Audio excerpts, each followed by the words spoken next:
Good, good morning, guys. Welcome to FYI for your information. How are you this morning? TGIF. Thank God it's Friday. You know how it is. It is Friday, 29th of July, 2022, and we're here with you to bring you credible information. I'm saying we, but you're only seeing me. Don't worry. I'm being correct. I'm still correct. You're not seeing what you need to see at the moment. Guys, how are you this morning? How's the weather at your end? Lots of rain. I can tell you lots of rain in many parts of the country right now. So I know a lot of folks going out there making sure that they are keeping dry. This morning, as I was on my way over here, I had a little bit of chit chat with the woman that was actually going about reading the meters for GWI. It's very interesting the amount the individuals that work to keep this country going. When you have the conversation with her, she was saying to me that she's up since 4 o'clock because she's on the road since 5:30 actually since 5:30 she's always there making sure that she gets every bit of her work done, especially when she's picking up the slack for somebody else who's not feeling good or so forth. So, guys, to all of you hardworking women and men out there that's out there making sure that you do what you have to do to keep the bills paid, you have our respect. I commend each and every one of you for the effort that you have been making. But let me know what's going on at your end. I see Tommy Gibbs early this morning. Good morning to you, Tommy. And I see Isabella Butters also there. Chevon, how are you, Chevon? Guys, you have been such an amazing group of people this week. You've come through. I know that you will do your part. Start the morning off early by sharing the live stream to make sure that you receive credible information.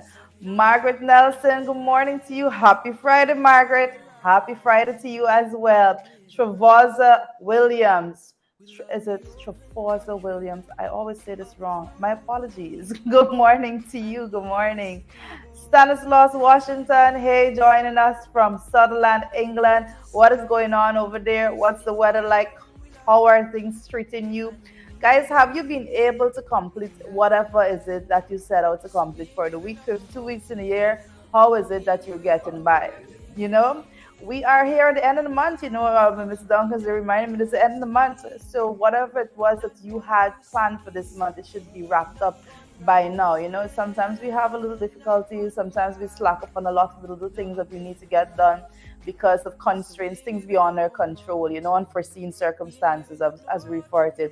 If you have faced any of those, just wipe the slate clean. Make sure you go fresh again from the new month. We're going to be in August. We're going to be in August in a matter of 2-3 days. So make sure that you do your part and make sure that you get your piece covered. Mr. John Jones, I see you there in the comment section joining us from New Jersey. Good morning to all the folks joining from New Jersey this morning. How are you guys doing? Marlon Thomas, hey Marlon, good morning. How are you? Marna Monroe, hey Marna, I'm seeing you there. Hey Kieran Thomas, I see TGI, yes, of course, Kieran. Melinda Ines says, blessed morning to everyone. Melinda is sharing some blessings to you, and we say the same to you, Melinda. Make sure that you are good and you are okay today. I see Hyacinth Skeet this morning says, good, honorable member of parliament, blessed day, family.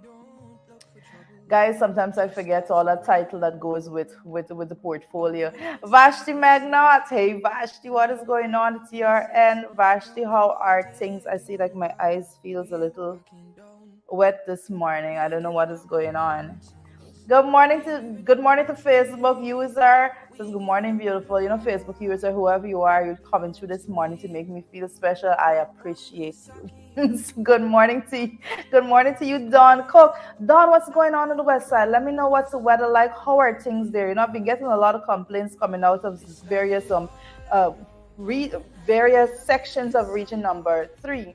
So I want to know what's going on with your end, any difficulties and so forth. I know those local authorities are having a lot of difficulties with keeping a lot of persons in tune with what they're supposed to be doing and what they're not supposed to be doing. I've been receiving some reports about, car wash being set up in certain areas that it shouldn't be, actually giving help to some of the neighbors and so forth. So we've been making some intervention for those folks. Let me know what is going on at your end.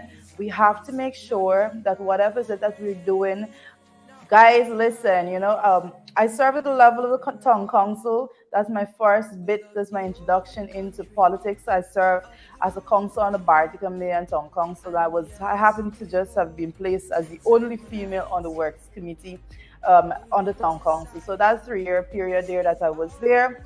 I learned so much. I'm not gonna be. I cannot tell you the amount of experience and knowledge altogether that you get from serving at those bodies. And one of the things that I learned is that a lot of times, we see people doing things, your neighbor is doing some renovation, some construction work and all of that. But a lot of times persons are, well, I don't want to say the majority of times because I don't have any supporting statistics, but I have seen numerous cases in which persons go out there and they just, they want to do some renovations, they want to fix their fence and all of those things. That they just go out there without really seeking permission, without really going through the necessary channels they need to actually get things done in a correct way. And it's a big issue. A lot of people out there building stuff, not following building codes. A lot of people don't even know that building codes exist. So we have to be very, very careful. But one of the most important issues, and this one I just mentioned there, is a lot of times people believe that they can just set up a business at any part because they want, the times are hard. Let me just go and say that times are hard. So persons are looking to see how best they can get an additional stream of income coming in. So a lot of times they're setting up shop and doing some businesses that really doesn't have any business being done in residential areas. There's a lot we have to get going. A lot of education needs to be given to the population and so forth, because we have to do things in a manner in which it doesn't affect persons that are immediately in our immediate surrounding rather. So guys, let me know what's going on at your end. Any of those things you see and going up. Oh, and for all the folks that cast your parapet, it is not your property to put up big rocks and stuff like that in front of it. I have seen this at too many places. It's that is just wrong. It's just wrong. I don't have any other way of putting it over. You can't just put big rocks and so it's an incumbents altogether. You can't do it. It's just that has its own bit of illegality. And folks, as we on this piece of discussion, as I found it necessary to enlighten with you with this bit of chit chat this morning, I have to say that I am pleading with you to make sure that you do the right thing and stop littering on the road. I am absolutely offended every single time I see someone stick their hands through a vehicle window and throw something out. It's absolutely ridiculous. And when you get to the airport, before you could even touch down at JFK, your attitude changes. So I know you can do better at home. Make sure that you do your part. You see, every time it rains, you remember that there are people that are being affected tremendously, and you contribute to it if you're throwing stuff on the roadways and so forth and clogging up the drains. And so we have to do better as a people. We need to rewire ourselves and our manner of thinking. Edward Gonzalez, good morning to you, Edward. I see you joining us there. Edward joins us from the Bronx. For those of you who don't know, Edward always joins us from the Bronx. If I'm ever in the Bronx, I have to go visit Edward. I absolutely have to. That is my one particular FYI family member that I have to go check out whenever I'm in those areas. Hey, I see you, Vigilance. Olivia Vigilance says, good morning to the FYI family. Guys, remember to keep growing this family. It's absolutely necessary that we have a large viewership. It's not all about us sitting here, but you know how we do it. It's always an interactive session. Whatever that your thoughts are, we do our best to respond to as many as possible. So make sure that you share, because the more views we have, the better it is for us to have a very strong understanding as to the real issues going on in the communities. Tessa Isaac Graves Andy, good morning to you, Tessa. What is going on at your end? Tessa, I love when you come through early in the morning, always bright up in spirit. It's an absolute pleasure to have you here with us. And Sean Carter says, good afternoon, London in the house, FYI family. Well, you know London, how they come through it, and we always say the time difference and all of those things. We know that we appreciate the fact that you take your time out to be here with us and help to share in this credible information channel that we have. Chevron McDonald's, I see Isabella, I'm also taking my vitamins too and bitter. Chevron, if you're not feeling well, make sure that you do your part, get up early in the morning, get the stretches in and so forth. We don't want any of you sick. That is not something that we are looking to have. I see Don Cook says that's true, Joretta.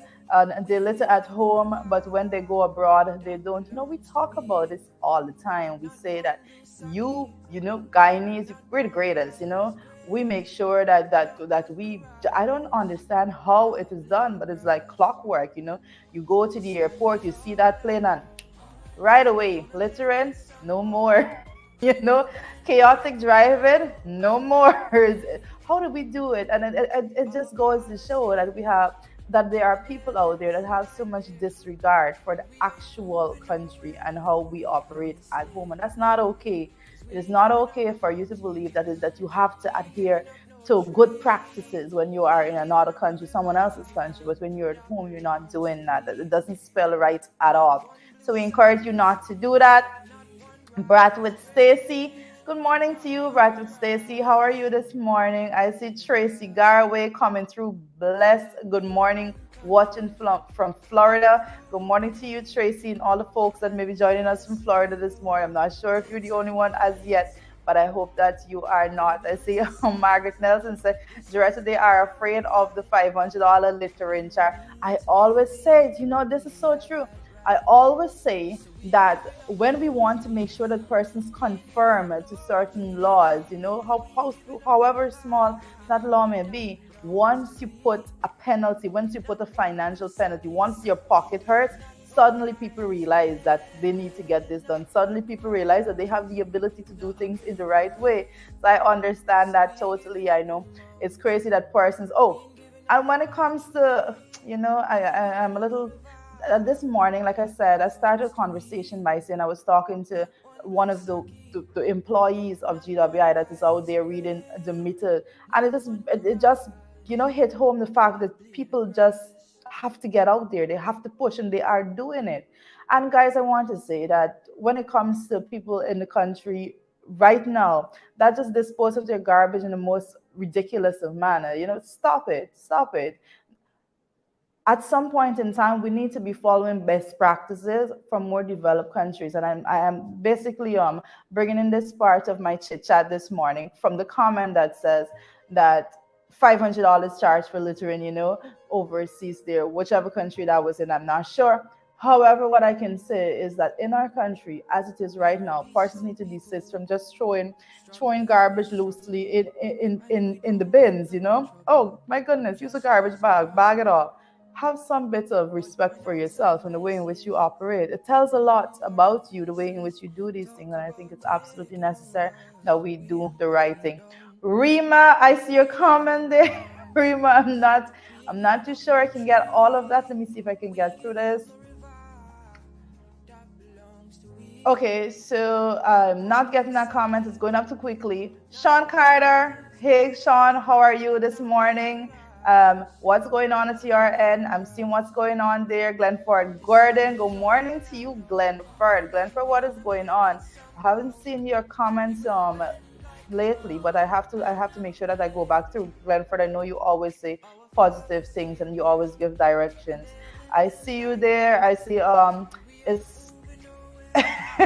I see Saif Ali is saying, asking rather, is COVID jag you have or is Sue flu he have? I'm neither in the position to confirm or deny. I think that's my best way of putting that over. But I did see reports coming out that apparently Jagdio tested negative for COVID-19. However, that is going. Don't get you test positive one day and 2 days after you test negative. But that's a different story. I'm not going to get into that. Chevon McDonald, good morning to you. Joretta, I'm in New Jersey. I went to Brooklyn for a weekend. Chevon is getting out and about. I have to tell Sherrod about this. Chevon is out and about and she is doing her part. Brenda Moore, good morning to you, Brenda. How are you doing this morning? Alec Boom. Alec, good that you're coming through this morning early. I see Christine Figuera is watching there from Linden. Christine is saying good morning to everyone from Linden there. Linden is in the house. What is going on to the folks in Bartica? Come on. Miss Garway, come on. Miss Blair, where are you guys this morning? I'm not seeing the Bartica folks online as yet. Riri Mingo Garway. Good morning to you, Riri Mingo Garway.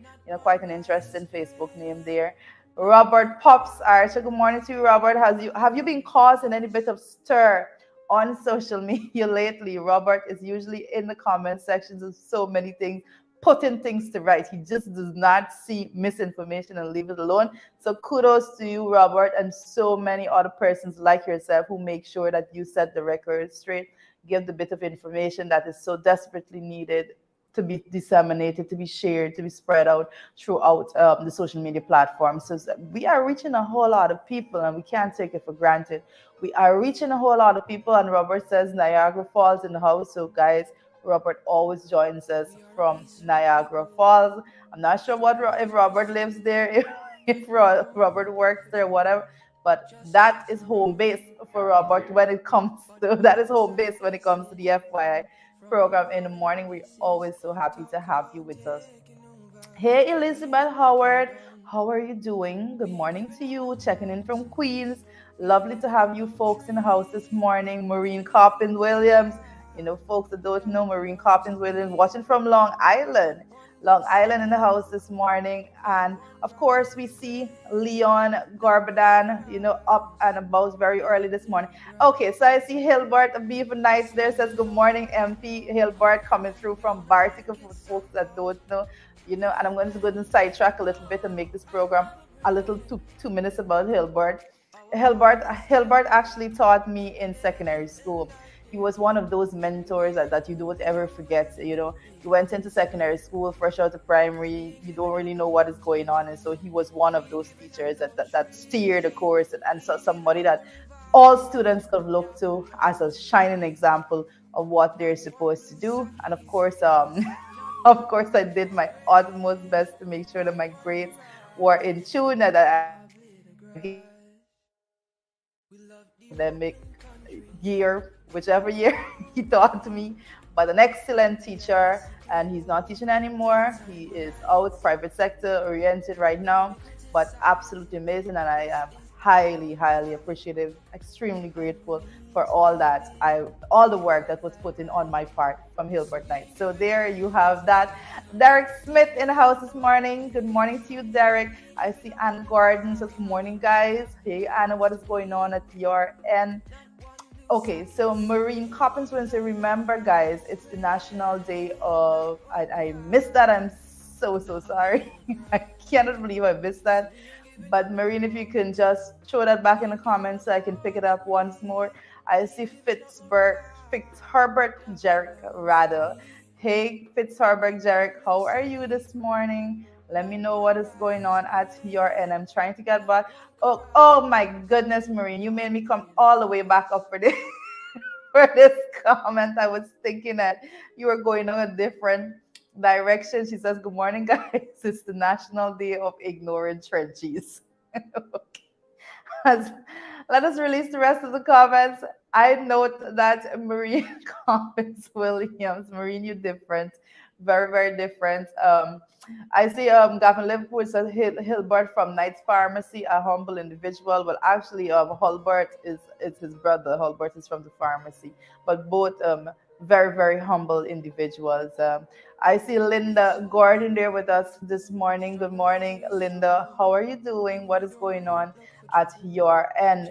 Guys, I want to get into a little bit into the morning papers. You know, I've been trying to make sure that I didn't miss anybody. If I did miss you, I'm sorry, but I just have to go into the morning paper as the clocks keep ticking. So one of the first things I want to look at in the morning papers this morning is the list of fertilizer relief being drawn up. You would remember that there was an announcement when it comes to the administration, the representatives of the administration saying that they're going to be giving fertilizer relief to farmers and so forth. And we always have an issue, and then the issue always is lack of transparency. The issue always is corruption entails in all of these distributions. Ever since the FUPI administration took office, there has never been one single distribution that wasn't laced with corruption. And that's a real issue because the actual persons, the most vulnerable people in society are the ones that seems to be pushed at the back when it comes to these particular policy measures that they're pushing forward with. Now, when it comes to the fertilizer, and I want to read a quote directly from the report this morning, and it says the Minister of Agriculture, Zulfikar Mustafa, and officials from the Guyana Rice Development Board on Monday met with the members of the, and listen carefully, met with the members of the Rice Farmers Fertilizer Assistance Registration and Verification Committee. So they met with the, I'm going to say it one more time for you, the Rice Farmers Fertilizer Assistance Registration and Verification Committee to discuss the relief program announced last Monday by Air Finale there. A lot of times we see these things putting up, and my first, let me just say, forgive me, but I have to be the devil's advocate in these situations, because I know that there's a committee, like I just said, there's a committee put forward there, that's dealing with the registration. Persons need to be registered in order to access this particular relief, and then there's so there's a committee set up not only to deal with the registration but also to verify. Now, my issue is that I believe it is absolutely necessary to make very public who are the members of this committee. Who are the members of the committee? Is the committee set up in such a manner that there is balanced representation on the committee? And that's the first stage, because it makes no sense to just putting a group of people together that is not very balanced. I'm just saying balanced for need of a better word, but you know where I'm coming from with this. But again, I say that all of these relief measures, we are yet to see any one of them being done in such a manner that the most vulnerable actually benefits the most from it. And it always goes back to some friend and family. It always goes back to political persons. The political machinery will be at work, as opposed to the government machinery being operationalized to make sure that persons actually get the benefit from these relief as they are putting it forward. Absolutely chaotic. Every last one thus far has been chaotic. You know this. You cannot argue it. You know it. You know it. It started from the COVID-19 cash grant. You know the chaos there. You know the thousands of persons that are still left with a pink slip in their hand. You know all of the complaints that were put out on social media, through the print media and all of that. Some of you listening right now would have experienced yourself. How many of you listen right now that actually live in Guyana and did not receive 1 cent from that grant that was supposed to be for every household in the country? It's absolutely chaotic. We have to do better. We have to make sure the taxpayers' dollars are spent in a very accountable manner, a very transparent manner. And this whole, and I think the chaotic way, walking around with the money in a backpack or in a briefcase or something, it's absolute madness. But we are where we are. We're going to continue to advise against the manner in which these things are done. We're going to continue to advise that any bit of relief put forward should be done in a mechanism, through a distribution mechanism that is so sealed tight that it doesn't have the opportunity for corruption, and more importantly, a mechanism that guarantees that the most vulnerable in society are the ones that are benefiting from the aid altogether. I want to touch on another bit. This is more closer to home. I have to say that the sanctioned APNU AFC MP suspended without pay and benefits, and this is a huge one. And we by no means should you not understand the depth at which this is. This simply says that the administration, the PP administration, will stop at no level. They will do everything in their power. And I want to bring it back to something that we spoke about a bit earlier in the year when we spoke about the budget for 2022. And I told you, and remember, we had this discussion several times. I told you that what the administration do is they make sure that they shackle the hands of your representatives to make sure that they are not empowered to go out and do what they have to do. You would have seen it when it comes to the budgetary allocations that are given to the various RDCs when that were won by the APNU AFC. You would see that in the biggest budget ever at the regional level, that line item that's specific to the region and that the council could actually utilize without the intervention of central government, that allocation has been slashed in the biggest budget ever for region number 4. That allocation has been slashed. And I told you in no uncertain terms that they specifically did that because they want to financially cripple your representatives. And then they're going to go out there and say, what are they doing for you? You know, how are they working on your behalf? And I want to say it's no different when it comes to what is going on here right now. The fact that 8 suspended members of parliament, some suspended from 4 sit-ins, some suspended from 6 sit-ins. The 8 suspended members of parliament, the PPP, have effectively cut the resources that they should be utilizing to go out and to work in their constituencies and on behalf of the people that they represent. This is the level at which the PPP is willing to go to stifle democracy in a country. 2022, when we see so many countries pushing forward for inclusion, when there is a mandate but given in so many upstanding democracies to make sure the representation is done in a manner that everyone has a voice. This, if I'm to say what I actually feel about this, I don't think it's going to be appropriate for the morning program, first of all.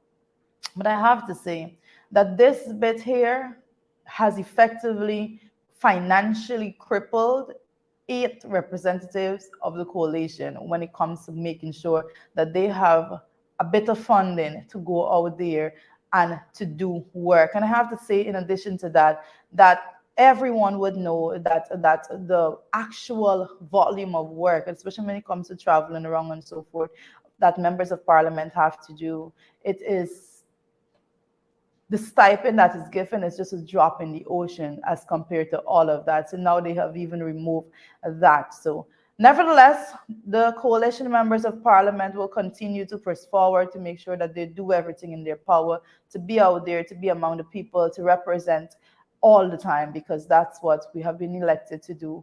And these struggles are markers. They are things that at an international level that should highlight the length at which the PPP is willing to go to make sure that they muzzle representation and that they make sure that whatever is it that they're doing, they can do in a way in which they don't want scrutiny. That's the overarching issue. They don't want scrutiny. So they're trying to muzzle folks so that people would not be willing to just get up and say, oh, well, you're doing this wrong and you're doing that wrong. But like Amanda Walton this year said right here, I think it was Tuesday, that those 8 suspended members of parliament, you wear it like a badge of honor because you were there representing the people of this country, and at no point in time should any of them feel any way wrong about what they did, because it is absolutely necessary that representation is had.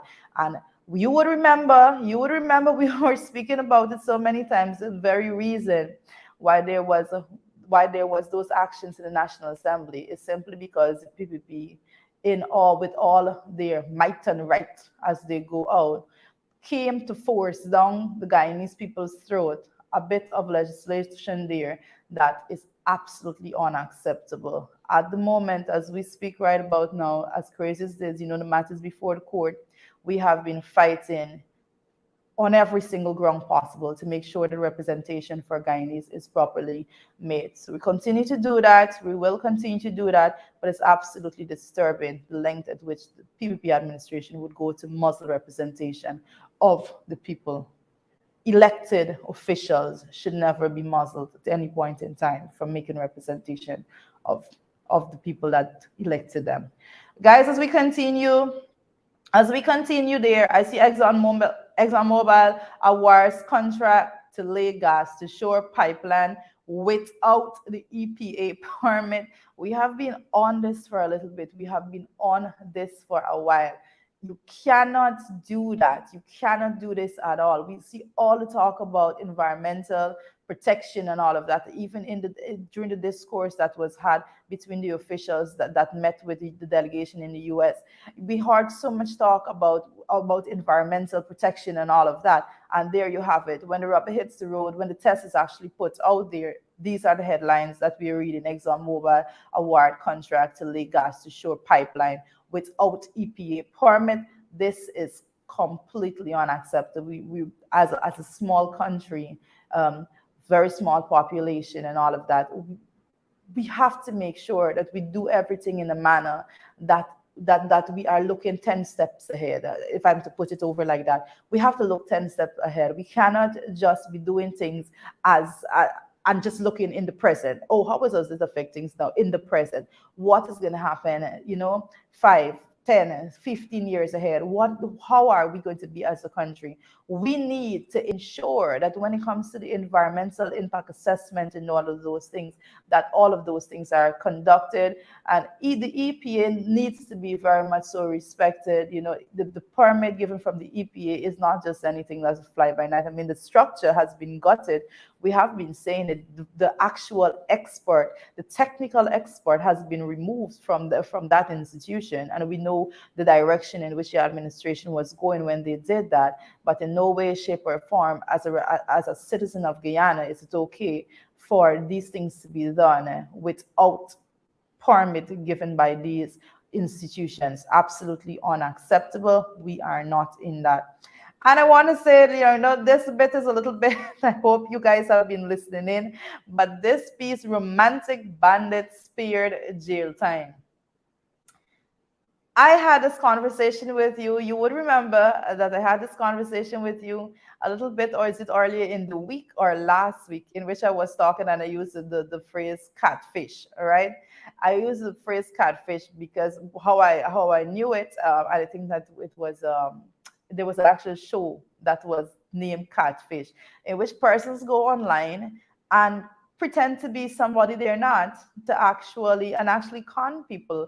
A lot of catfish does not really, a lot of the catfishing that is done online does not necessarily go to financially con people, but a lot of them do. But the whole process is just so evil. You just don't do that. You don't play with somebody's psyche. You don't play with people's emotion, and just kick back, just relax, and just laughing it out as though it's another day around the corner. That's not how you operate. But this particular one, allow me to go into the bit of notes that we have. But they're saying here the romantic bandit spared jail time as victim accepts repayment and drops charges. So that's one way of going, repay the person and drop the charges, but it's absolutely necessary that the information come to light. It's a 25-year-old woman who pretended to be an Englishman on Facebook.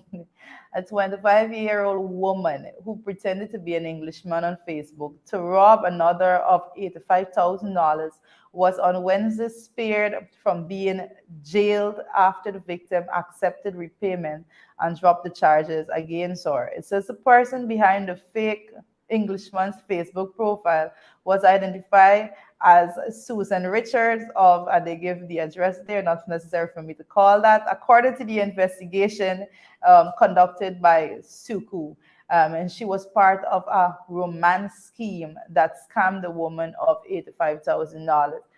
You do not, as a 25-year-old woman, sit behind a computer and pretend to be a Caucasian man and think it's okay. You do not do that to people. It's not okay. In no way, shape, or form is it okay for you to be disguising, pretending to be someone else. We understand that you are looking at an administration that is completely corrupt and is involved in everything wrong and shady. You as an individual, you need not follow those practices. You need to not do this. Guys, listen, it's absolutely important. I understand the dynamics of social media and the way in which persons are integrated and the way in which the world is so interconnected that people meet on social media. There are lots of positive stories about relationships being formed, persons going on to get married and all of those things. But I am warning you, I take this very seriously. I am warning you at no point in time do you ever send money to people that you met on social media that you have never met in person. You do not do that. Even when you go to money transfer agencies, for example, I'm going to throw this one out, like Western Union. When you go there, when you are standing there in the room, every single Western Union outposts, you would know that, well, location, I'm using outpost wrong there. Every single Western Union location countrywide, you go there, you would see a flyer on the wall warning you that you do not send money to somebody that you have never met. You do not do that. You never meet somebody on social media, no matter what story they give to you, and you just send money to them when you cannot ascertain that this person is real. You do not do that. And I'm going to give a warning to a lot of young women out there. You do not just fall in love with the photograph. Don't do it. You don't do that. Make sure that you are at a place that you have checked off who this individual is. Make sure that you are at a place that you know the dynamics of the person that you're speaking about. You know who their family are, who their friends are. You know how many times have you actually spoken to somebody through a video conversation? Do not fall victim. It's 2022. The scammers are going to come in all shapes and form. And I have to say this, you know, one of the things that is cost of living is high too. It's a no-brainer. They share this thing, cost of living is high So too. people are very coming up with all kinds of schemes and initiatives. Yes, exactly. You know? So, you know, one of the things, the no-brainer for me is once it looks too good to be true, it is too good to be true, right? That is just the fact of the day. Once it appears to be too good to be true, you're talking to somebody online, you know, they promise you the moon and the star, and this appears just too good to be true. Oh my gosh, it could never, you know, I never thought of somebody like this.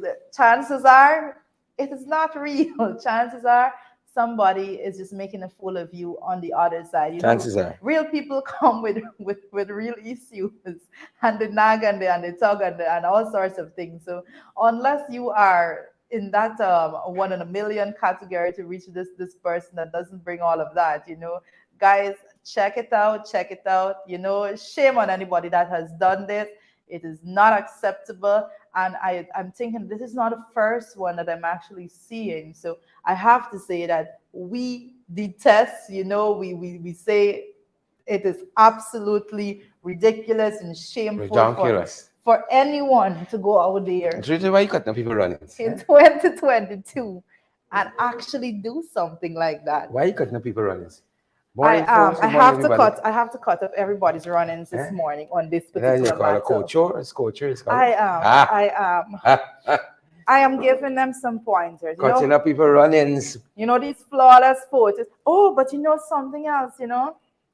Something else that you can do. Morning, guys. All right? Something else that you can do if you want to check out, you know, you're talking to someone on social media and you want to actually check out whether or not you're talking to somebody that's real. And nowadays, the right person. Like a lot of people don't, you know, but you can actually do, you can actually run a check on Google, a simple Google check, while you can literally take the photo that they have up as their profile picture and drop it into the Google and actually check and see. You may be surprised. You may see somebody pop up in some other country. Another level of protection. Yeah, you have. When in doubt, Google. Protect yourself. Right. And men out there, you know, it's crazy. But this is a woman pretending to be a man. Yeah. Sharon. They're different. They're very different. Romantic bandit. Wow. Yes. And this is the second instance we're seeing. Well, that's like what I'm saying. So I'm wondering how many more. Yeah, there's a lot more because this is not the first time I've seen this in the media. I've seen a couple of months ago, if not a year or two ago, we saw again. People are always is this innate desire for meaning and for longing, for companionship, for love. And so for love and so on, companionship that people go after. And so, in a sense, it's understandable. It's quite understandable, you know. But you have to have a checklist. Yes. Right? You just start talking to somebody, suddenly the phone going bad, somebody for them gone to prison, they need money, something, they're getting trouble, that kind of stuff. You gotta say, well, you don't go looking for trouble. You don't go picking up baggage. This is the first thing, you know. No matter how much, you know, sometimes you have you're very philanthropic in yourself, and that's something that people You want want to to do. help. You want to give. Yeah. And a lot of women, and older women are conned more. So I have to say, when it comes to this statistic, there are actually statistics out there that say that older women, older single women are more vulnerable to these to be targeted by these individuals who go out there and prank, because they're a lot of them work and they're Independent. You think the clock they running have out a little too? money in their pockets, in the bank account, Yeah. and so they're feeling sorry for somebody by child. Yeah. And that especially has no intention, absolutely no intention of no life with you. yeah, especially in a season like this where everything is sky high, and a lot of people looking for ways and means to make a quick buck. This is a very ridiculous way of making an extra dollar. This is a very crazy way of having an extra stream, extra stream of income coming in. Don't do it. Correct. Lots of that.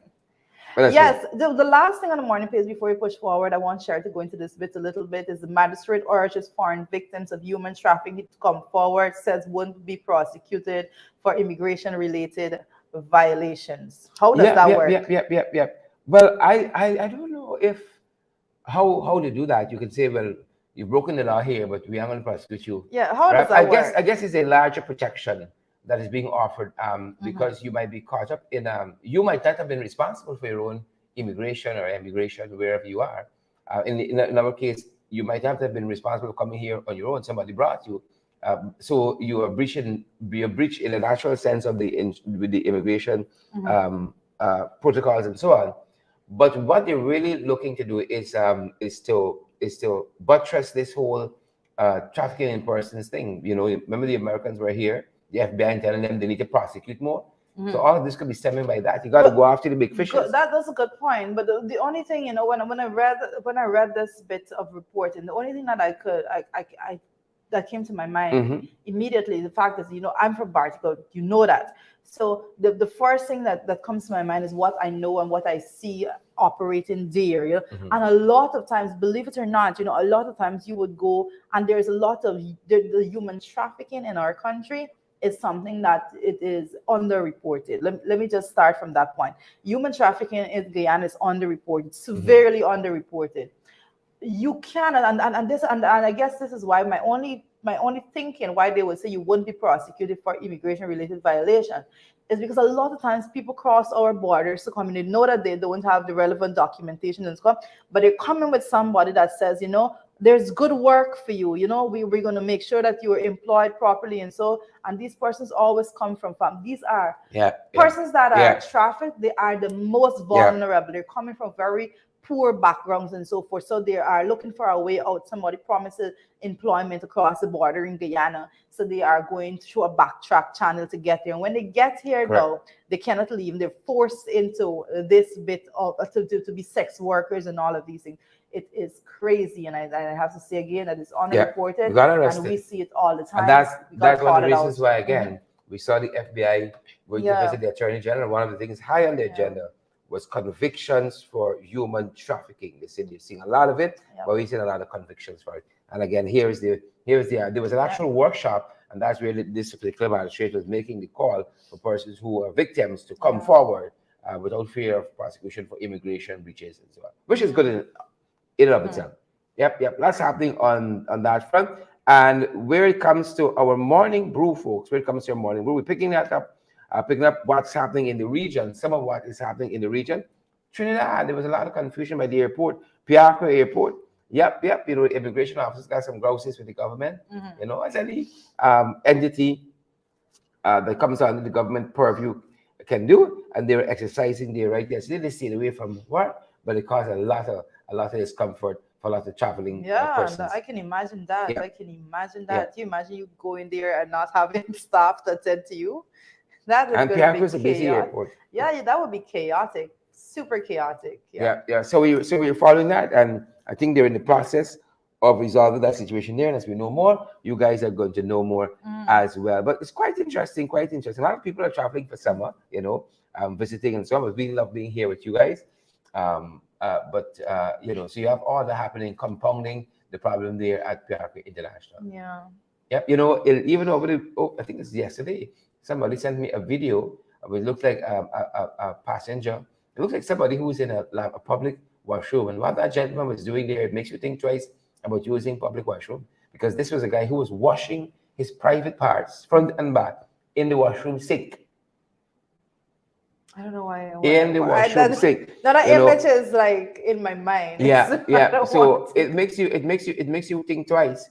When you go to the washroom. And I saw a documentary that says that women, one of the reasons why women are susceptible to a lot of illnesses, you all have the tendency of resting your bags on the floor. Like if you go in the washroom, you rest your bag on the ground. No, I don't. Or even on the washroom sink, for instance, you have a lot of germs. I mean, if you're dealing with folks like that who go in the washroom, do all kinds of stuff with the sink, you see how you're gonna in problems. How is that even physically But I have possible? people. So you rest your back down, and then of course the bag goes on your lap, right? So you're transferring germ to your person and so on. It's interesting. No, but it's like, how is it physically possible you for should you see to? it. You should see it. It's disgusting. It's disgusting. Wash yourself, But it makes you think twice, because you're thinking, normal human beings, and you're using the washroom in a particular way. That's for mental health people. That's right? mental health issues. But this looked like a guy who was kind of, it looked like, I don't know, it looked like a passenger who may have been on the airport a little while. So you want to refresh yourself, and he's using the bathroom sink, and using the dispenser and all that, and he's using soap and somebody who had just left, because you can see the foot of somebody just walked out the door. I know somebody keeping watch or what, like 2 seconds when he hops kind of on the sink, and is doing all this kind of madness. That's not local. But it makes you think twice. I start circulating locally, so who knows? Hopefully it's who not. knows? Hopefully Who knows? Not, it makes you really think twice, because when you go into the washroom, you're so absent-minded, even to touch that thing with your hand. And even when you finish washing your hand, you still got to turn back the tap. I always wash it. Always wash it. So thankfully, have it instilled in my. Thankfully, I turn it on, and I wash the actual tap. Thankfully, you have that motion thing. Always. You tell me I got some OCDs. I can't tap wash. Yes, and I was like, even when I'm done washing it, I would literally like get water in my hands and I wash back. I can see you. Might as well wipe the floor. This one of your thing. Might as well get it to the scrub. Next you have a side hustle. Just a side hustle, making sure. A little side hustle. But it just makes you think twice about how you are. And women usually walk around with with napkins that are disinfected napkins. But again, it isn't helpful if you can rest your bag on the ground, rest your bag on the counter, because by the time you wash your hand, you pick up the bag now, the germs come with you still. Listen to me, folks. Yeah. If you don't know Sherrod, things like this would bother him tremendously. Yeah. So it bothers him tremendously. I got another layer of protection. I'm going to wash it. Another layer of protection. One reporting here too, a lot of stuff coming out of Trinidad this morning. This is Dwayne Bravo saying that he's concerned about the crime rate in Trinidad. No way. Crime is concerned. Trinidad and Jamaica and Guyana, we right up there. It's different in those places. It's quite different. And Dwayne Bravo, professional cricketer, is Dwayne retired now? I'm not too certain. But he's complaining now. He said, this thing, we need to do something. We need to do something about this crime rate. I'm happy to see. I'm very happy to see these local stars. I have to say, out on these matters, because it's necessary that all voices are weighed in when it comes to these things. Correct. We have it is bad. It is bad. We've been following so much, and I have to say we have relatives. Interconnectivity of the region, particularly everybody in Guyana would basically know somebody or have a relative or friend living in one of the Caribbean islands. Trinidad, I have a relative, born and raised in Trinidadians, and when I looked at what has been reported in terms of crime, it's scary to say the least. It's very scary to say the least. Trinidad is different, but we continue to follow what's happening there, guys, and we're going to let you know. And local news. The Prime Minister met with some African royalty quite recently, and we want to welcome this delegation to Guyana. Of course, they are from South Africa, and they are actual royalty from South Africa.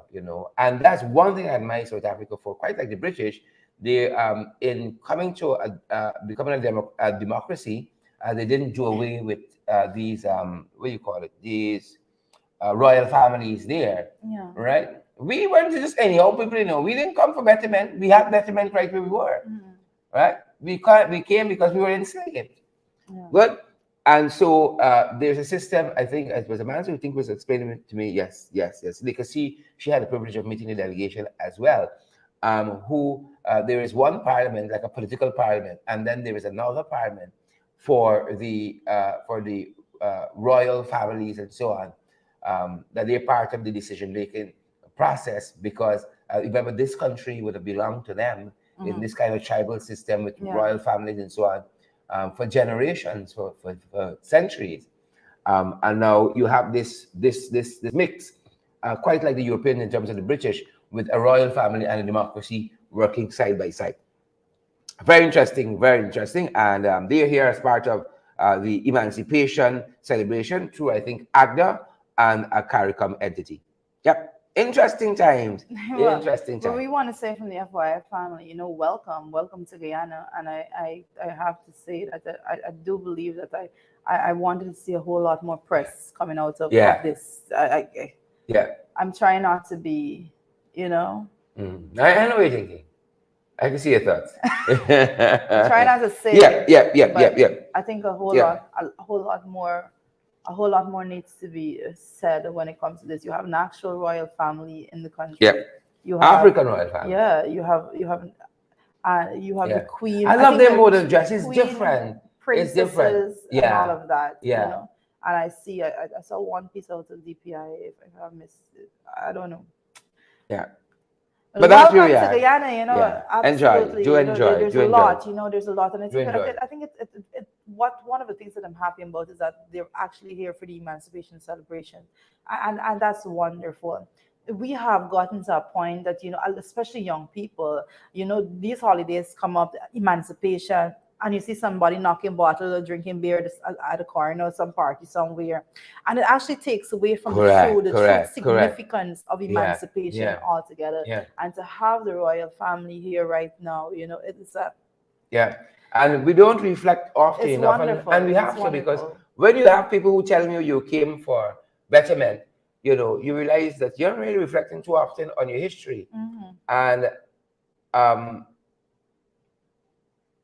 we came from somewhere, and we weren't living in poverty. We weren't living in destitute situations. We actually belong to a people who were way ahead of what we call the civilized world in terms of technology and wealth and all of that, right? But when you read your history, and I think former Prime Minister of Trinidad has a real good hold on it. Former Prime Minister, the late Dr. Eric Williams. When you read Capitalism and Slavery, you realize it's always about the money. That's what it is. It didn't start as the color of the texture. We see these people in the dark and we're going to enslave them. And even to use that stereotype to think that South Africa, you're dark, going to put you in trouble. Because when you go to Africa, you can see some people who are Caucasian, but they're Africans. And when you hear them speak, again, the stereotype is broken because you're thinking they're going to speak a certain way. But when you're hearing a Caucasian-looking person speaking South African, one of the dialects there, you are struck. But the larger point is how much more open we have to be. We can disagree on politics, but I don't have to hate you because you're indigenous or think somehow that you're inferior, or because you're Indian that you're inferior. We can disagree with the politics, the policies, and those kinds of things, right? But culturally, I love who you are. I love where you came from. And I think sometimes we kind of mix this thing up. But which of us in this country really truly can they claim that we're any pure anything? All of us mix up. It's one cook-up show. You made a good point, and I don't want to lose that point, and I want to add my bit on it. The fact that that a lot of us said about when it comes to history and how the people came to Guyana and all of that, and we have to acknowledge the history altogether and the way in which it is told in places like South Africa and so forth. And I have to say that the history, the records, the historic records of the earth would show that persons that royal families were enslaved. Yeah. royal families Yeah. were enslaved. Yeah. Kings and queens, princesses Yeah. shipped as That's the slaves. reality of it. Right? That's the reality of it. Shipped as slaves, and their descendants now was raised in other countries like our own, like Guyana. Yeah. People that actually came from Yeah. royalty. Yeah, and you know, we still have echoes of that. Yeah. We still have echoes of it because when you look far back, do you imagine at one point we were the number one sugar producing colony? At one point we were the number one cotton producing colony in the world, right? But if you read Williams and the other folks, you would see as sugar began to wane with its influence, it no longer became economical, right? And when you look back at some of it, you read some of these people in history and so on, you would realize, you know, Eric Williams, Dr. Eric Williams is one of those seminal persons on slavery and Caribbean history and so on. You would see that even for some of the emancipation, some part of the liberation of the African people too wasn't necessarily out of the goodness of their heart. Of people necessarily. Yes, it was largely in part of the advocacy and the strong fight that was put there. But sugar was less and less becoming economically viable. Yeah. Right? And so as the Africans who would have been enslaved for quite over 2 centuries would have moved off from the plantations, right? You had the East Indians who came as indentured, stayed on, and so on and so on. And that's why you see now, even in Guyana, the East Indians still dominate in terms of sugar cultivation and that kind of stuff. But it's interesting to see that's all part of our history. Yeah. And our history in terms of slavery and all of that. So that when we are here fighting and you know, some people getting more than some, and the Americans now got to come and talk about what do you call it? But they said shared growth or something like that. You know, shared prosperity. The thing belongs to all of us and so on. It is mind-boggling that where we came from as a people, we can't see that for ourselves. We can't, because we fought to be liberated. We fought to be independent. Inclusive democracy. Inclusive democracy. Yes. Right? Inclusive growth. Right? Greater transparency. Where we came from as a people, it is interesting that we would get here and think, oh, you're better than me. I better. But we were all fighting one common enemy. And the minute we get there, oh Lord, it's all hell break loose. We start fighting each other now. Yeah. It's a fighting people, you know. It's very right? short. So that's what we're going into. And so I can appreciate, that's why it is light for me to appreciate people like Mr. Gormadan, right? He might have a different agenda, but I don't see him anything less than a human being, right? The policies of the party he advocates for, I might disagree with, right? But they're all human beings and they have a right to push those policies forward. We have a right to reject them as well, and we disagree on that. But when you come into think that because of my blackness, right, I have a what do you call it? Divine right of kings, as some philosophers said, to rule, and you don't. If because I'm black or because I'm Indian, right? I'm somehow endowed with better qualities to lead. That is where the madness starts. That is where the madness starts. And we fail to realize that once we step outside of this region, you know, that has remained largely peaceful for a long time. You know, all of us in one basket. And again, the case in point is the guy vying for prime minister in Great Britain, Mr. Sunak. Because born he was educated and raised. Right? He is a British citizen through and through, born there. And now that he want to go up to the apex, he said, you look a little different, you know. You just wake up and realize he brown. He looks a little different. Right? You just wake up and realize that he brown, you know. I didn't realize he's not white. And that's the trouble. And the thing is, you say brown because you are here, you're Guyanese. And you know, but just to realize that he's not white. Jurita said it. Jurita said it. And I think I saw somebody pointing it out, Norman Brown or somebody. Look what they're doing to Mark Phillips. 2 of them overseas, they couldn't even swear in Mark Phillips. Did you see that Mark Phillips was swearing in the acting president? I didn't see that. Yeah. Oh, all right. But the larger note, right? PPP love Mark Phillips until he decides to run. Till he decide what is barring me. Yeah. Yeah. Why am I not good enough? Why am I not good enough to be president of this country? Then you can see how much they love him. Right? Right. We love Kwame till he decides he wants to step up a little forward. You know, he's the bulldog. Right? Until he decides he wants to be a little bigger than himself in the party. Then you can see problem. And that is the trouble that we have. Right? That's the trouble that we have in this country. That's the trouble that we have. So we're following that, folks. But the big issue this morning, the big issue we're talking about is local governance. Several issues happening here. And I heard you mentioning some of it earlier on. Yes. Right? Well, local Several issues happening. It's big altogether. We have problems. But the biggest issue is that we haven't seen or heard of any local government election. Yeah. That's the biggest. Correct. That's Correct. And we are products of the local government system. I think we did too bad. You know, we came through local government, you in Barton, the municipality, myself in Georgetown.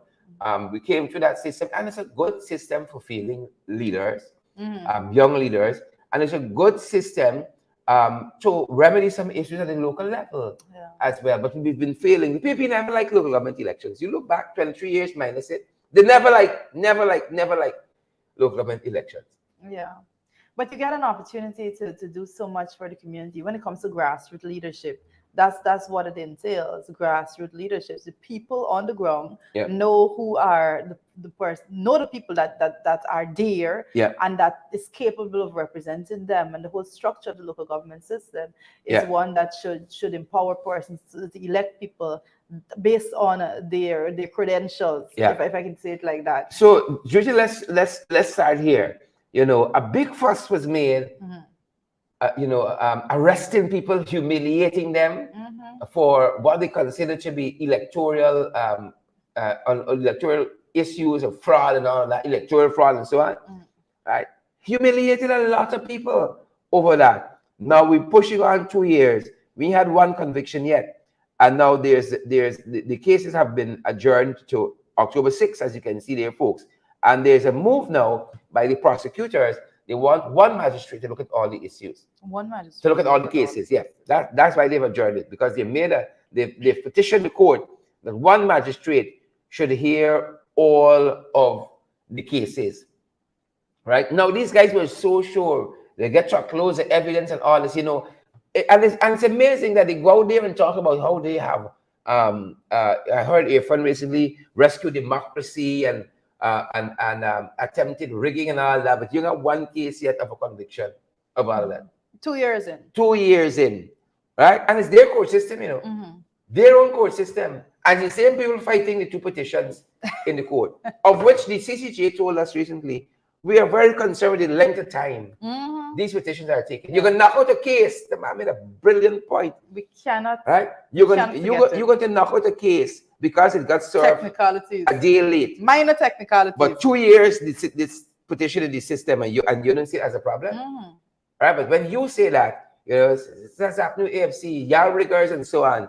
Right? But why these cases taking so long? And that never concerned the AG. That never concerned the FNL. That never concerned Jack Dio. Right? Technicality, something, all of us knew that. We felt that instinctively. To this date, the substance of both petitions have not been tried and challenged. Challenged and tried. It's a whole set of technical stuff. Who gets served late? Who's a respondent? Who is not a respondent? Right? And Justice With made that point brilliantly. I think he asked the AG, how many cases, elections, petitions have been won? Well, have been decided on the merits. He said one. One. The number of them that have been brought. 15 years and you can't hear an election petition. Right? Are you comfortable in a system like that? Something is wrong with that, man. Instinctively. But the problem is then the same persons there go and beat their chest and say, "Oh, we represent democracy." Yes. And that is a fundamental problem. Yeah. It means that you lack the comprehension of what democracy is. Right. And then we have to call it out. We have to call out the fact that we have representatives, you know, every single time these people leave our shore and they go, they speak about democracy every single time. But the test of democracy, they have failed each and every last one. I know what? Let me show you how the system is different for us. Again, it's what the Americans were talking about. Inclusive growth, transparency, people being treated fairly, all equal before the law. And it's quite interesting to hear Irfan Ali's comment after he finished talking with Kamala. He said in his words, we confronted the big issues, right? Now, I never know for the PPP that shared, we call it shared resources, and you say parity and equity and so on were big issues for them, right? Because I see people complaining all the time about who get cash grant and who won't get and who didn't get and which communities didn't get. You know, some communities you go to and you got to, it's only left to ask for a blood sample and a stool sample to get it. And some other communities, no questions asked, no reasons given, right? That has to be an affront to who we are as Guyanese. Where's the equity? And now he's saying that when Kamala raises these issues, oh, these are the big issues. Y'all are wicked. It's wickedness. But the point I wanted to make before your interjection is the fact that here are employees of GCOM being embarrassed and humiliated that they would somehow try to cheat the system on election day and the days, election fraud. That's the charge. And 2 years later, they're still in the court system, right? Claudette Singh had private criminal charges brought against her. The DPP dropped those charges and didn't even have the decency to tell this nation why. Right? There is an unequal justice system in this country, right? And it's wickedness. You can't even describe it as justice. I think you say it best. You always say, you use the term of justice. Justice isn't blind. In Guyana. Justice isn't blind. Irfan Ali had his 19 fraud charges dropped. You have to look a certain way for justice. Had his 19 fraud charges dropped. You know what is on the front? Roxanne George Wiltshire, the Chief Justice, looked at a case concerning Brassington and Ashley Singh and said there are merits to be tried here in the High Court. The DPP dropped those charges and didn't even have the decency, you understand me, to let us know why. But look at the difference. The quality of people of good legal standing. Justice Rishi, is Rishi's his name? Not Rishi. Young fellow who just became a justice of the appeal. Nevertheless, he's hearing the matter concerning the police service commission, right?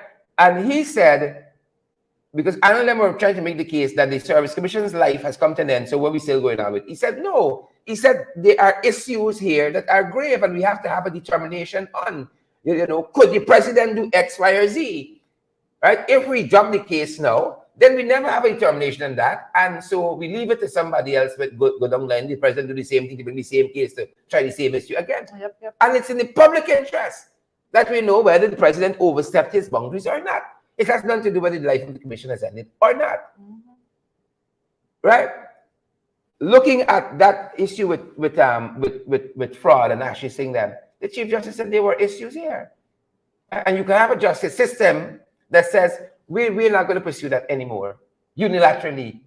Right? On whose behalf? The people's behalf? I didn't agree with the DPP that she should drop those charges. On whose behalf? Is she dispensing justice? Interestingly, and then when you see the connection, interestingly enough, 19 fraud charge dropped for Irfan Ali. The DPP's husband is a high official in the CIOG, right? And of course, we got some decent Muslims in our country. And I have no doubt the organization itself, right, is a decent organization. But if you just connect the dots, and I have seen almost on 2 occasions, the DPP's husband in that organization publishing, saying that they love the work Irfan Ali is doing, his government. Right? I've never seen that before from that organization. Right? But his wife dropped 19 fraud charges from Irfan. Right? And you look at the justice system and you wonder, you see this small man, oh my God. And you know who's emblematic? That indigenous brother the other day who spent 9 years. Right? Because he had no representation. That's a small man. Right? That's a small man. The most vulnerable. Never indicted for murder. But he spent 9 years. And people who the High Court says there are issues to be tried here, they get their charges dropped. No questions asked, no reason given. And we say that is justice. in this country. I feel something is wrong with that. And you don't have to go to law school to be able to determine that. When you hear it irks you. Right? Like the woman who was fired after 16 years at Guyana. Spoke with her last night. Minister goes in there. Well, it is alleged because from the information we have, the supervisor told her the minister was in the vehicle. Prado pulls up into the gas station. The man hands her the gas slip. And she says to him, based on what she could discern in the gas slip, this is not to be tendered at Regent Street. It is to be tendered at Kitty.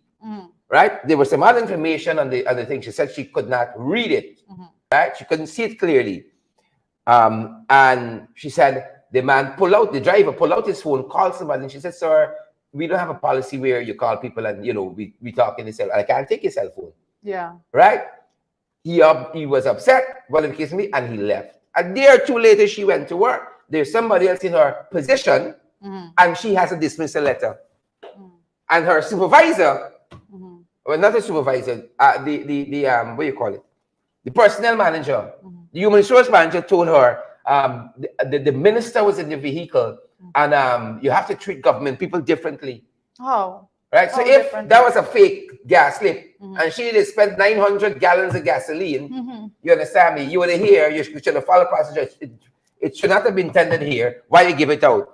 And that woman spent 16 years working with that organization, starting from a pump attendant with an unblemished record, never steal a cent.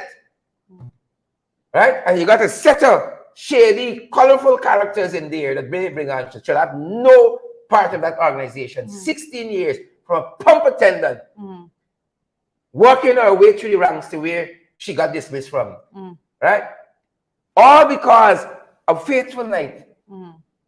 A Prado pull in. And as I said last night, she didn't run out and put on a mal upon them. And I want to hear go than them on those issues. Right? 16 years. And she didn't bow down, just trying to do her job. Sir, this receipt here should go at the thing. What impression she would have had? Imagine if the minister, if he was in the vehicle from infrastructure, what's the name of it now? Public Works, had walked down that window. If he was, I can't see a driver handing a woman a phone or attempting to talk to the minister in the back seat. If the minister was in the vehicle, to wind down the window and say, ma'am, I'm minister. Let's say it's Minister Indar.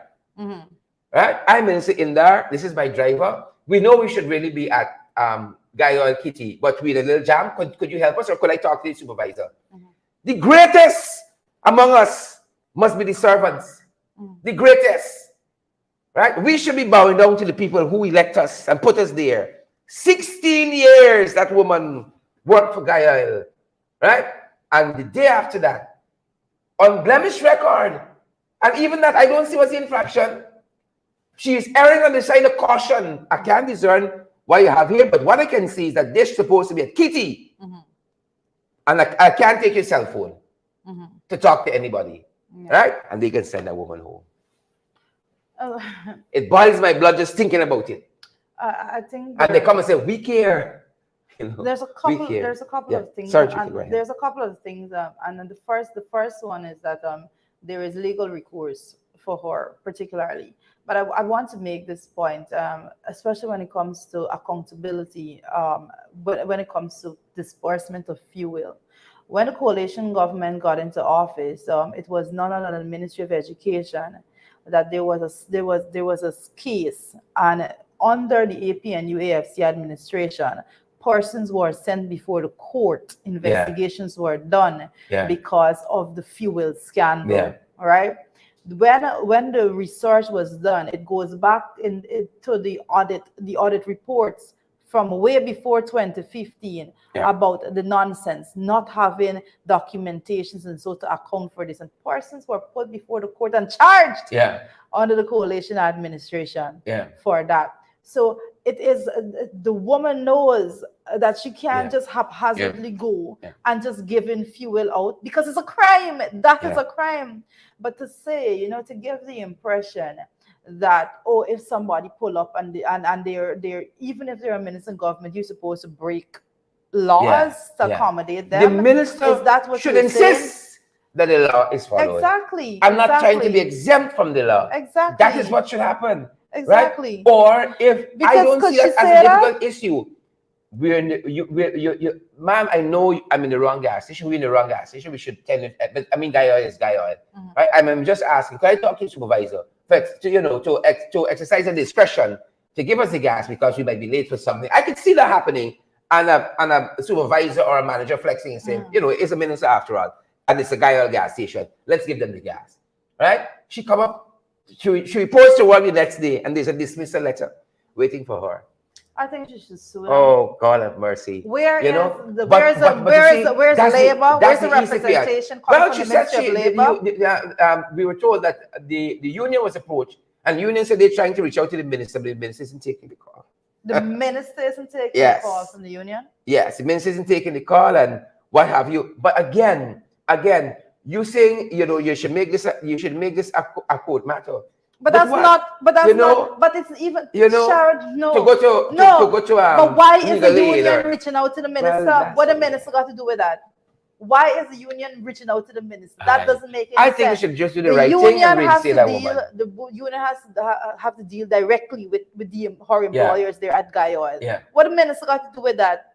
The minister wasn't employing her. I guess to verify or what have you. No. Well, that's what they're saying. They're reaching the thing. I think they should do the right thing and reinstate that woman. She did nothing wrong but her job, right? And on a fateful night, a Prado pull in, and she on duty. That's the only crime, going to work that night. Right? 16 years, and you could hand somebody a dismissal letter like that because they try to conform. Right? I understand sometimes why people say a lot of things about us. Because we're different as a coalition government. Yeah, very much so. We're too different, maybe. Right? And you know what? That same personnel officer, human resource officer, I have had calls with people begging me to take it easy on him because, this and that and so on. But it's wickedness. I refuse to follow rules that are unjust, right? And that will bring hardship to people. And some of y'all got to make a decision. But once you have both floating, y'all don't care with nobody else. And I will continue because it's not the first time I have gotten countless, and I've said this publicly before, countless complaints about the human resource manager at Guy Oil. And it always seems it's one particular set of people is at the brunt of his wrath and the receiving it. It's always one set of people. Right? So I can understand why the Americans are saying we want shared growth or whatever you call it, right? It's a lot of wickedness,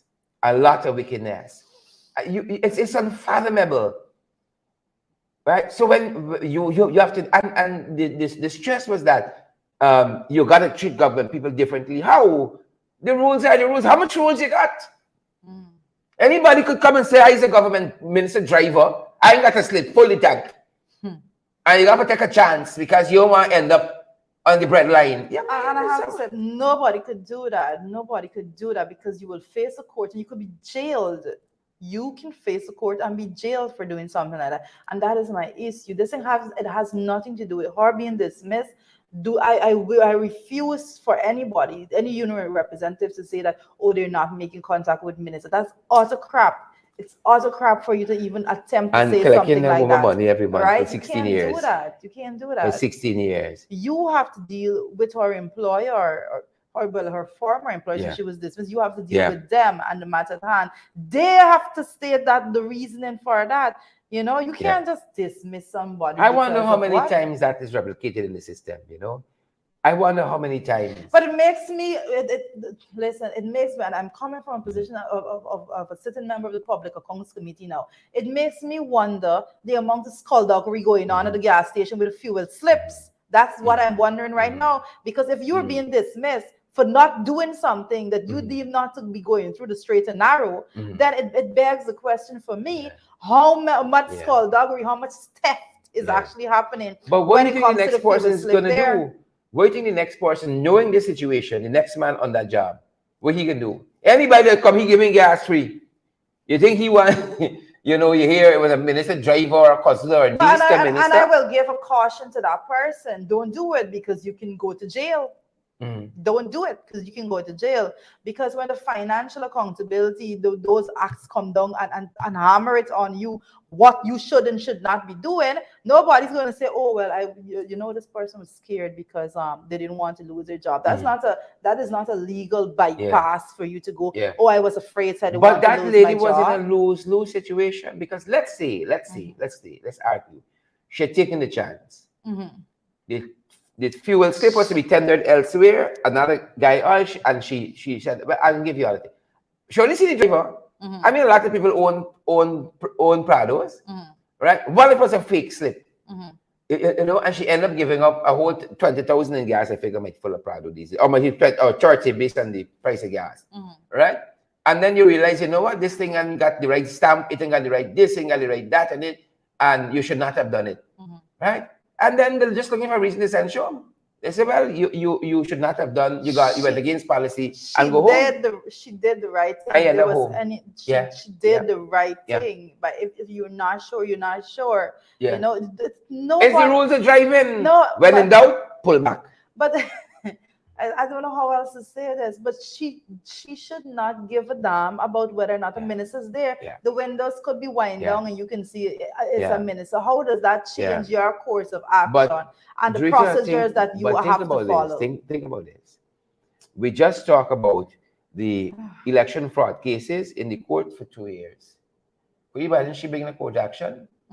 What you really want is you work. When you're going back to work, you got to feed your family. You got to pay the lawyer. You got to pay. You got to say, well, 2 years in a long haul, maybe 4 or 5. That is when well, listen. This is at these times, and I say this just like that. With the same urgency in that less than 24 hours in which you could put cash in envelopes to people, the same urgency and the same lapse in the system, the same loopholes that you found to go through the financial system to do that is the same way in which you can just pick up the phone and make a call and say, this was wrong.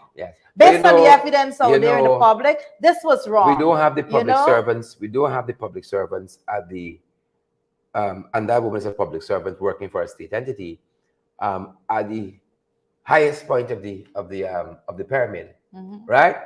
Because I see Starbucks News poking fun of us this morning and saying that government and opposition MP clash debate for 6 hours on giving public servants the first salary the first month, right? Basically saying, I think, by the headline, is that it should be a no-brainer. But the fact you got to debate for 6 hours, when you should pay public servants, and still not pay them at the end of the first month. Tells where we are. That tells where we are. And the emphasis is not to make public servants comfortable, really and truly, but to give them sleepless nights. Yeah. Well, you know, that's a kind of wickedness. But as we wrap up, one of the other issues we're looking at, and Jury did segue into this early on, is that the overdue local government elections. The chairman of GCOM, Clan Singh, had promised when the CEO, the chief elections officer, is hired and appointed, they will be in a better spot to give a date. But that still remains outstanding, and that's one of the issues that is being raised this morning. And in addition to that, one of the other things that we're following quite interestingly, we discussed it here in this program, Twitter. I know you thought this problem had gone away. Is what is happening at the Bedford Acting Triumph NDC with the sale of lands that belongs to part of which belongs to people being sold to a private entity, and this is in the form of John Finance Limited. John Finance had come out initially and said that since the land was in contention, those lands. Well, now they have come. It has been pointed out that they have not gone forward. As a matter of fact, part of the narrative is that they were invited to a meeting at the NDC to discuss how they would be refunded their monies.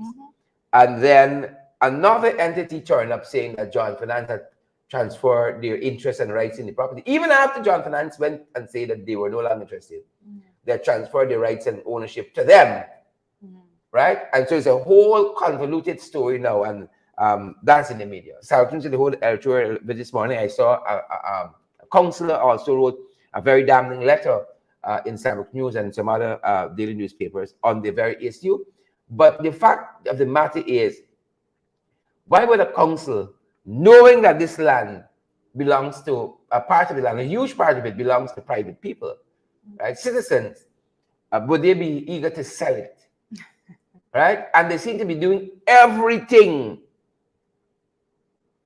to cheat the system and joke the books, because Sabbath News, as well as as members of the council, because clearly the members of the council got ulterior motives. Yeah, at this point in time, sometimes I just want to just pull up the actual names of the counselors and just shoot it to you. You know where you're gonna get an understanding. You know where the it's public records. You know where this entity that is now, say, they're taking over from John Finance, the rights and so on of the land, where they said they are located. Sabbath News said they visit, and there's an old dilapidated house there. There's no bridge, there's no fence, it's overgrown. It's a lie. It's a lie. But at least the business don't operate there. Right? You know, it's incredible. And you know what? It's shocking. When you read it, all of us know what's happening there. Yeah. That's a sad part. All of us know what's happening there. Right? Right now we could call it out as a different story, but we all know. Exactly. We all know.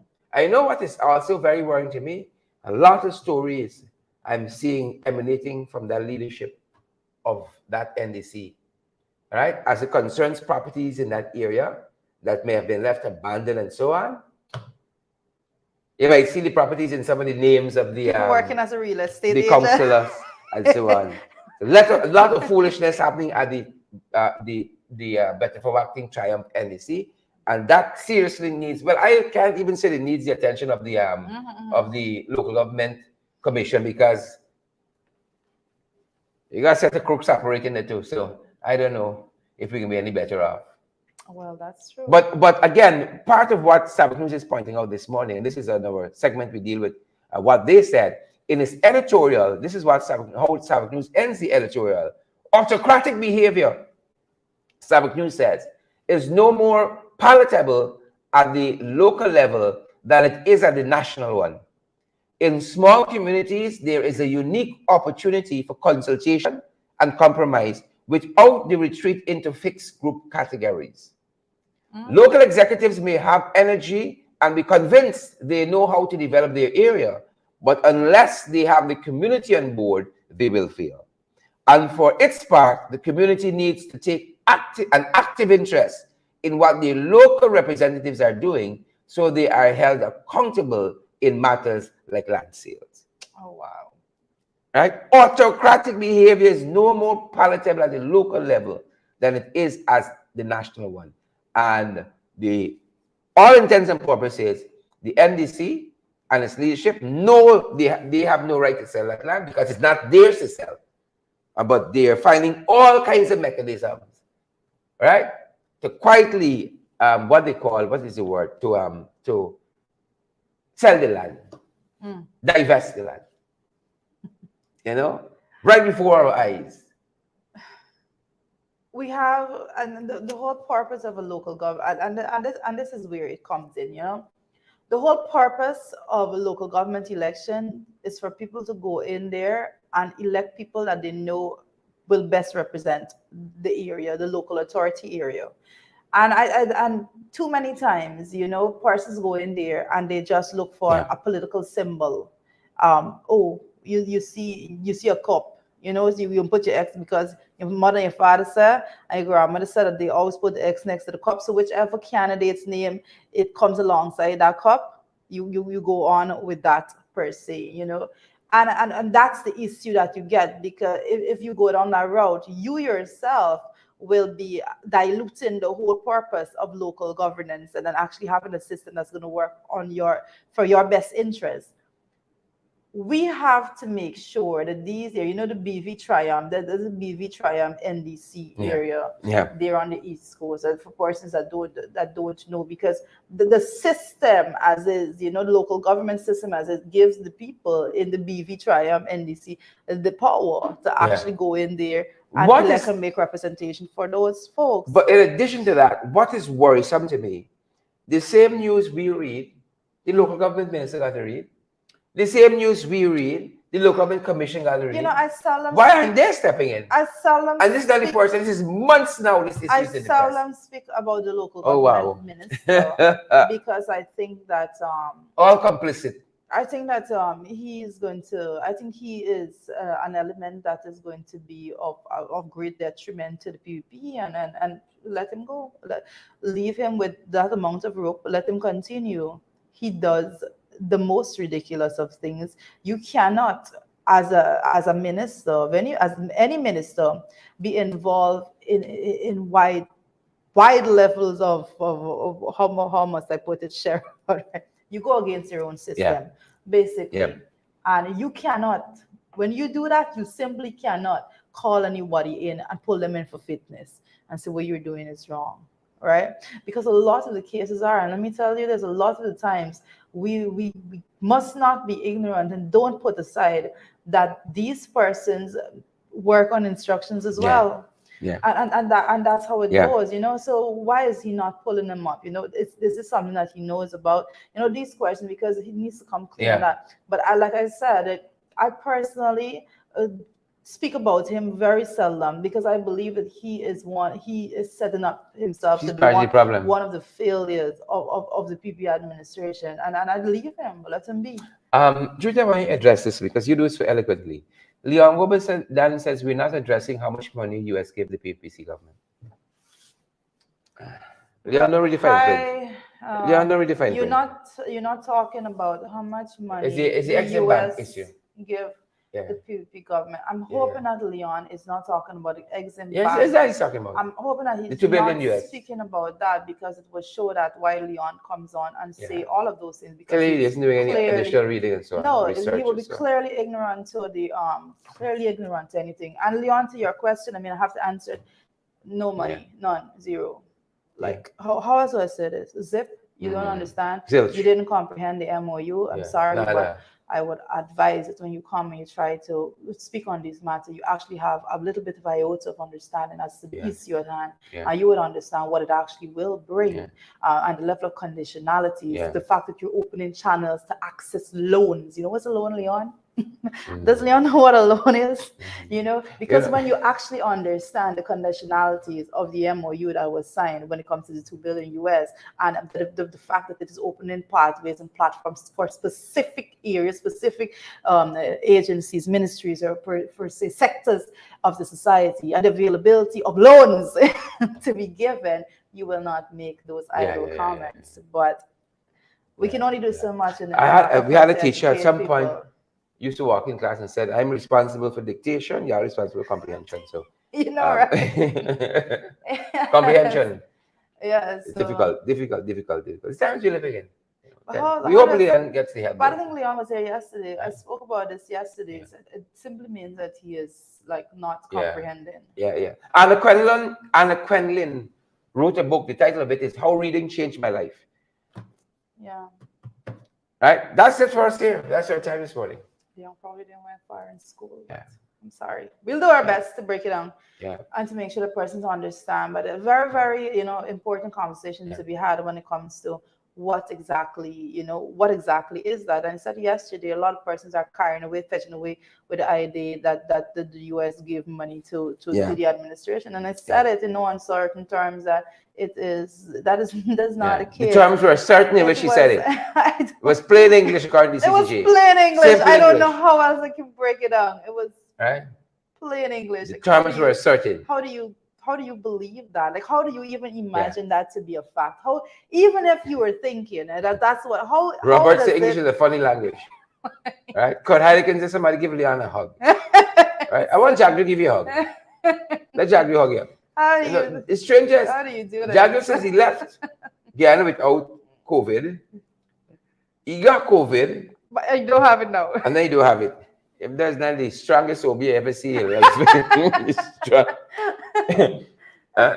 That is not the strongest OB I ever see. Big announcement, Jagu has COVID. But I really get it. Magnus is reading the comprehension is fundamental. It is, but I think we try to bring the information. It's absolutely necessary that people understand what is going on and the dynamics to which these things are happening. It's absolutely necessary that you get it.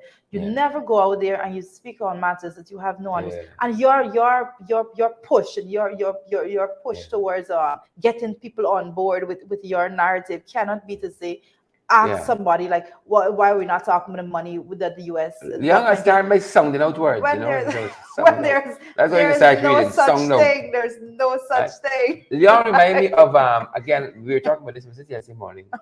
Somebody on social media trying to be facetious with coalition people. Oh, And, I think yes. And when we click click. at the bottom of the article dealt with the 8 MPs being suspended. The person says this is the Duns click, CLICK click, the Duns click. It wasn't Leon.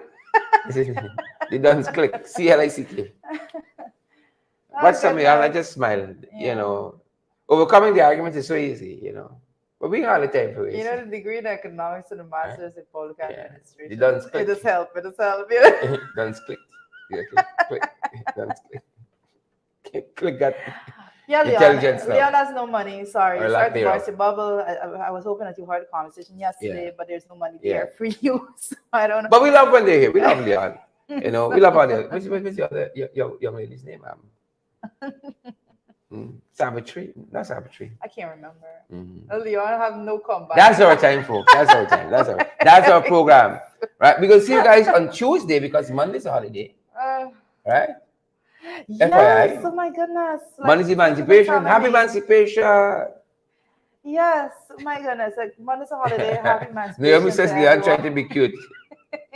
in her Amanza voice, she's trying to be cute. Lacho. See people watching Lacho. Oh shoot. Lacho. I don't know. We miss Lacho. If you all see Lacho, please tell her we asked for her. Yes, please do. Right? Please tell her we asked for her. I think she needs to tell Leon about this money. And Spectator and so on.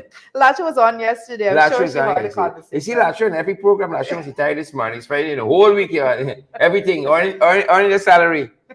Earning the salary on every day. You know. Must have got a day off today.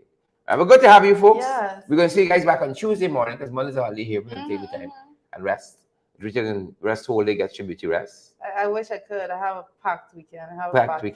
You know, as soon as I get off of this, it's just... Now, Mr. Lacho busy bleaching. The whole story started here now. I don't know somebody said, where's Berkey? Who's Berkey? You know? I don't know. I don't know. But guys, thank you so much for joining the conversation. You know, there's so much that we discuss on a daily basis, and we continue to say to share. Make sure that you do your part. Share the stream so that other persons will benefit from the conversation as well. So I hope. And remember that rally comes up on Tuesday. Yes. Parade Ground, Burnham Court, Tuesday. Yes. Yes, both Sharon and I will be speaking there. Yes, believe it or not, you come out. Make sure that you come out and give your support. Boots on the ground, literally. Fantastic lineup of speakers. Yeah, Amanda will be there too. Are we being a little biased? Talking about being cute. Talking about being leader of the opposition will be speaking as well. Well, of course. And some other folks too. Looking forward to seeing you guys. And make sure you have a safe weekend, you know, folks that are out there, you know, if you partake in any emancipation. People are asking about Bork. Bork is a happily married man. Folks, that's our time. See you guys on Tuesday. Happy emancipation, but we can see you guys in the podcast. Back at 12 and then back on the ring at 8.